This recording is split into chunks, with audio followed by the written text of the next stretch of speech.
@রুমানাশুর blog থেকে আমি শিমু চলে এলাম আরেকটা রেসিপির সঙ্গে।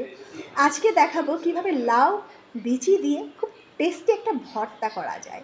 হ্যাঁ, ভর্তা রেসিপি। তো চলেন দেখি কিভাবে লাউ বিচি দিয়ে ভর্তা তৈরি করতে হয়। চলে এলাম রান্নাঘরে। দেখেন আমি লাউয়ের বিচিগুলো সুন্দর করে ধুয়ে নিচ্ছি। এটা কিন্তু খুব বাত্তি বিচি হলে হবে না, বা খুব বয়স্ক বিচি দিয়েও হবে না, আবার একদম কচি বিচি দিয়েও খুব একটা ভালো লাগে না। এটা মিডিয়াম একটা বিচি হয়, যেটাতে আঙ্গুল ঢুকে যাবে আপনার। দেখেন আঙ্গুল দিয়ে চাপ দিলে ভেঙে যাচ্ছে, এরকম একটা বিচি দিয়ে খুব ভালো লাগে খেতে। তো আমি লাউ বিচিগুলো খুব সুন্দর করে ধুয়ে নিয়েছি। সঙ্গে নিয়েছি 2 কোয়া রসুন এবং 2টা শুকনো মরিচ। কেউ চাইলে কাঁচামরিচ দিয়েও করতে পারেন, কোনো সমস্যা নাই।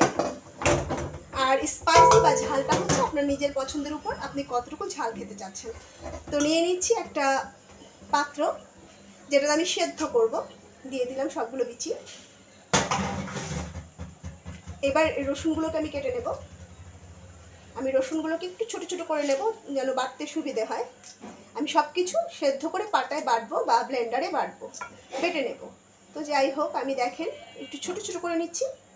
মরিচগুলো কয়েক টুকরো করে নিচ্ছি। আমি আমার পছন্দ মতো মরিচ দিয়েছি বা ঝাল দেব। আপনারা অবশ্যই আপনাদের রিকোয়ারমেন্ট অনুযায়ী বা পছন্দ অনুযায়ী ঝালটা দিয়ে নেবেন। দিয়ে দিলাম। দেব পরিমাণ মতো লবণ। লবণটা তো অবশ্যই যার যার পরিমাণ মতো, তারপর আমি দেন অল্প একটু দিয়ে দিলাম, লাগলে পরে অ্যাড করা যাবে, কোনো সমস্যা নেই। দিয়ে দেব পানি সেদ্ধ করার জন্য, যেহেতু বিচিটা একটু শক্তই হয়, বিচিটা একটু সময় লাগে গলতে। তো দিয়ে দিচ্ছি 1/2 কাপের মতন পানি এবং সামান্য তেল, জাস্ট 1 চা চামচের মতন রেগুলার সয়াবিন তেল দিয়ে দিলাম আমি, জাস্ট 1 চামচ।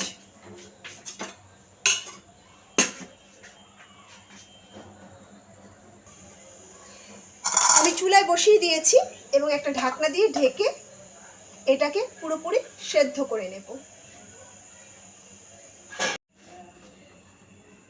চলে এলাম, দেখেন আমার বিচিগুলো অলমোস্ট সিদ্ধ হয়ে গেছে এবং তেল ভেসে উঠেছে, তেলের মধ্যে চলে এসছে, কোনো এক্সট্রা পানি নাই। ঠিক আছে, এই পর্যায়ে আমি জালটা আরেকটু বাড়িয়ে পানিগুলো আরও টানিয়ে নেব এবং দেখে নেব বিচিগুলো সেদ্ধ হয়েছে কিনা। দেখেন আমি বিচিগুলো একটু দেখবো যে সিদ্ধ হয়েছে কিনা। হ্যাঁ, বিচিগুলো কিন্তু সিদ্ধ হয়ে গেছে, কালারই দেখা যাচ্ছে।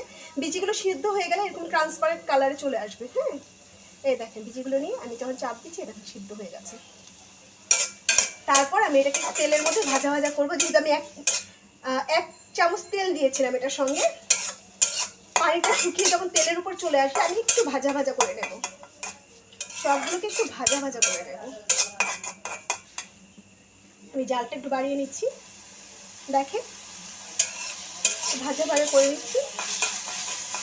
সাউন্ডটা নিশ্চয়ই শুনতে পাচ্ছি, এই সাউন্ডটা মানে হচ্ছে কোনো পানি নাই, এটা তেলের মধ্যে ভাজা ভাজা হচ্ছে। দেখেন কোনো পানি নেই, শুকিয়ে গেছে।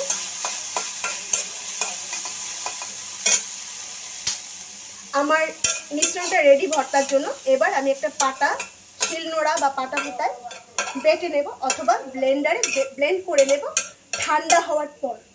বারবার বলছি, এই মিশ্রণটি ঠান্ডা হওয়ার পর আমি শিলনোড়া বা পাটায় বেটে নেব, অথবা ব্লেন্ডারে ব্লেন্ড করে নেব।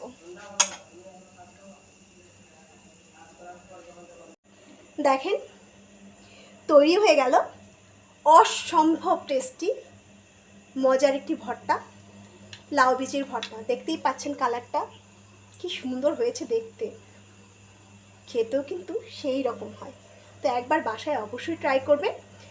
যারা আমার চ্যানেলটাকে সাবস্ক্রাইব করেননি, কাইন্ডলি সাবস্ক্রাইব করে দেবেন এবং লাইক কমেন্ট শেয়ার করবেন, বেল আইকনটি অবশ্যই চেপে দেবেন। পাশে থাকবেন, সব সময় ভালো থাকবেন, আমাকে ভালো রাখার জন্য দোয়া করবেন, যেন আমিও ভালো থাকি এবং আপনাদের এরকম সুন্দর সুন্দর রেসিপি আপনাদের সঙ্গে শেয়ার করতে পারি। তো আজকে এখানেই বিদায়। @রুমানা শিমুল ব্লগ থেকে আমি শিমুল বিদায় নিচ্ছি। আবার দেখা হবে রুমানা শিমুল ব্লগে, আবার নতুন কোনো রেসিপির সঙ্গে অথবা নতুন কোনো আয়োজন নিয়ে। তো আজকে এখানেই বিদায়, টাটা, বাই বাই।